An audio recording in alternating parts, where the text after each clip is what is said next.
Alright, let's dive right into this explainer. Imagine this, you're at a cozy, Christmassy family get-together, exchanging presents in your home just north of London. Now, you're pretty used to hearing jets, right? I mean, you live less than 2 kilometers from a major airport, but suddenly, this rumble builds up, and it gets so incredibly loud, it literally feels like a plane is going to take the chimneys right off your roof. That terrifying sound, it brings us to the eyewitness account of Gary Dan, who ran straight to his window that night. He watched in absolute sheer terror as a massive aircraft banked heavily to the left, just kept banking, and then plummeted into a forest in the English countryside. Dan and his brother grabbed a flashlight and sprinted toward this towering plume of fire. They jumped into a massive crater, shouting into the pitch-black darkness, desperately hoping to find survivors, but there was only complete and utter devastation. Section 1. Disaster at Stansted, December 1999. So just days before Christmas, right in the middle of the holiday rush at a bustling Stansted Airport, we have Flight 8509. This was a Korean Air Boeing 747 freighter bound for Milan. And because this was a freighter, its interior was completely packed with over 63,000 kilograms of cargo. Now, stacking these boxes, it's not just a giant game of Tetris. Loading a massive aircraft like a 747 has to be done with incredible precision because weight distribution is absolutely critical for flight control. Think about it. If you put all the heavy cargo in the back and the light cargo in the front, the plane tends to tip up, which makes it impossibly dangerous to fly. And the terrifying speed of this disaster? It's honestly hard to fathom. The crew was already stressed and running nearly an hour behind schedule, just waiting for their flight plan to be properly filed. Finally, at 6:25 p.m., they get their taxi clearance. At 6:36 p.m., they take off.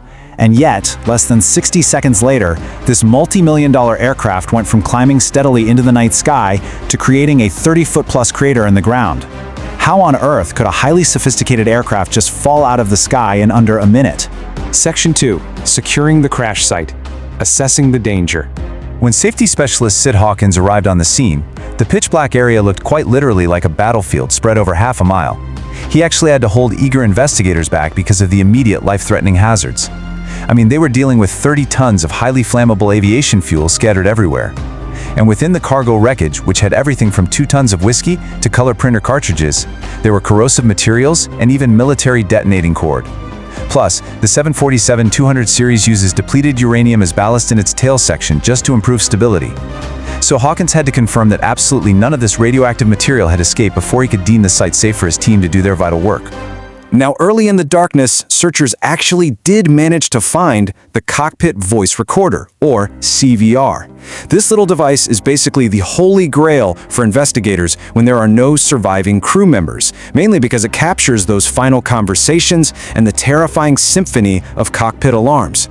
However, the extreme damage to this specific box left the team holding their breath. They were genuinely wondering if the vital final moments of Flight 8509 were just lost forever. Section 3. Decoding the debris field. Ruling out theories. By daylight, the true scale of the devastation was fully visible, and investigators had to quickly separate fact from total panic. Back on the Stansted runway, which had completely shut down all holiday flights, they found small pieces of wreckage. Now, this led to immediate, terrifying fears of an uncontained engine failure, which means the engine essentially burst and left pieces behind during takeoff. They even found what looked chillingly like a human jawbone, sparking this dark theory that someone had committed suicide by throwing themselves into the engine. But, science is methodical. Closer examination proved the jawbone was literally just a piece of twisted plastic. And the runway debris? It wasn't from the plane falling apart at all. It was actually explosion debris from the crash site, blown high into the air and carried all the way back downwind onto the runway. But they still needed to be absolutely certain the aircraft hadn't broken apart in midair, especially since eyewitnesses reported seeing flames from the engines before impact. To prove this, they conducted what is known in the industry as a four-corners search. They meticulously scoured this incredibly confusing debris field to locate both wings, the tailplane, and the fin and rudder. Once they ticked all those boxes, they were fully satisfied. There was absolutely no midair structural failure. The plane hit the ground entirely intact. However, there was a long, slender gash in the earth where the wings struck first, and this was a massive game changer. By analyzing it, investigators learned exactly how the plane hit, high speed, a steep left bank, and steep nose down, hitting with just an almighty amount of energy. So this wasn't an aircraft that just glided to the ground with dead engines. No, this pointed heavily toward a pilot who had been severely misled by his instruments and became entirely disoriented. Section 4. The fatal instrument failure. Misled by the dashboard. So you might be wondering, how does a highly trained crew simply lose control? The commander, Captain Park Kyu-kyu, was a highly respected former colonel in the Korean Air Force with literally thousands of hours of flying time on the 747. To understand what deceived a pilot of his caliber, we have to look at the ADI, the Attitude Director Indicator. See, when flying at night or in heavy clouds, there is zero visual cues outside. You can't see the horizon at all. Pilots rely entirely on this artificial horizon located right in front of them on the dashboard. It tells them if the plane is flying level, banking left or right, or pointing up or down. Modern aircraft actually have 3 of them, one for each pilot and a standby in the center, just so they can cross-check if one fails. When investigators brought fragments of these ADIs back to the lab, forensic examination revealed a horrific contradiction. At the exact precise moment of impact, the captain's artificial horizon was showing the plane flying perfectly level. Yet, as we know for sure from that massive ground scar, the actual physical plane was in a steep, fatal left bank. The instrument was actively lying to the captain. To figure out exactly why the ADI malfunctioned, investigators immediately looked for the pre-flight maintenance records. But here's where a simple, agonizing paperwork failure severely hampered them. The technical log for the flight was destroyed in the impact, and no copy had been left behind at the Stansted terminal, which was supposed to be standard protocol. Because of this, investigators were forced to track down the crew from the previous leg of the flight just to get any answers. Section 5. A botched repair job. The chain of errors. Okay, so the story of this crash actually begins a full day earlier. When investigators interviewed the inbound crew, the guys who flew the plane from Tashkent, they discovered the ADI had failed during their flight too. During a left turn in broad daylight, the captain realized his artificial horizon just wasn't working. Now, because he could see the actual horizon outside, he safely switched his instrument source, landed at Stansted, and requested a repair. But because the inbound crew left the terminal before the outbound crew even arrived, a devastating lack of communication occurred. Normal practice dictates a verbal handover, right? A debriefing where the arriving crew warns the departing crew about any faults with the aircraft? Well, that never happened.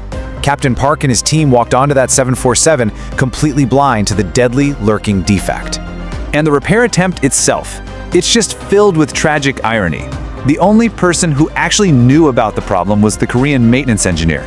But he didn't have the specific tools he needed, so he enlisted a local British mechanic. The mechanic removed the ADI, unplugged the wires at the back, found what he thought was a simple connector pin issue, reset it, put the whole thing back together, and ran a test. The instrument beeped and looked perfectly fine, but it wasn't. Good intentions and an improperly secured wire connection ultimately sealed the fate of Flight 8509. The repair failed right on takeoff. Which brings us to the chilling climax of that recovered cockpit voice recorder. Juxtapose that supposedly successful repair with the frantic, chaotic final seconds in the pitch-dark cockpit. The captain initiates a left turn, but his screen shows him flying level, so he just keeps turning the yoke. Meanwhile, alarms are absolutely screaming in the background. Someone in the cockpit shouts, "Bank's not working! Bank! Bank! Look! Bank!" The first officer, despite seeing his own working instruments showing the steep bank, says absolutely nothing to correct the captain's fatal inputs. It's just a moment of total confusion and overwhelming sensory overload. So, as we wrap up this explainer, I want to leave you with a final thought. Aviation disasters are almost never caused by just one single thing. It's known as the Swiss cheese model of accident causation. How did an unplugged wire, a simple missed conversation in an airport terminal, and frantic, ignored alarms in the cockpit align so perfectly to bring down a multi-million-dollar jet? It really forces us to reflect on the immense fragility of our safety systems and how the smallest human errors can compound into the ultimate catastrophe.